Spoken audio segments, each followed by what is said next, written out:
যে দেখতে পাচ্ছেন এই পাশ দিয়ে হচ্ছে খুবই সুন্দর একটা পরিবেশ।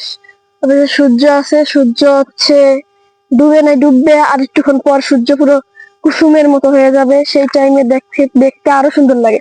বাট আমি দেখাতে পারতেছি না কারণ একটুক্ষণ পর চলে যাব আমরা। তো এইটাই আমার মানে শেষ টাইমটুকু গ্রামে থাকার। আবার আসবো হয়তো কুরবানি দিয়ে যদি আল্লাহ বাঁচিয়ে রাখে।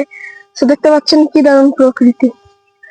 আর ওই পাশে হচ্ছে আমাদের মানে পারিবারিক আর কি পুকুর আছে। তো ওই পুকুরটা হচ্ছে মানে করা ছিল, বাট এখন হচ্ছে একটু খুদাই করা হচ্ছে। চারপাশটা ময়লা ছিল, অনেক গর্ত করছে ভাই, মানে দেখলেই ভয় লাগতেছে। চলেন আপনাদেরকে দেখাই আগে ভাই, এখন দেখলেই ভয় লাগতেছে। এসে সকালে নামছিলাম বাট তেমন একটা গোসল করতে পারি নাই, ভিতরে কাদা, পানি বাড়বে আস্তে আস্তে। সো ভাইকু 7-8 দিন ধরে কাজ করছে, অনেকখানি কি করছে, আজকে মনে লাস্ট আর করবে না, এটুক শেষ করা।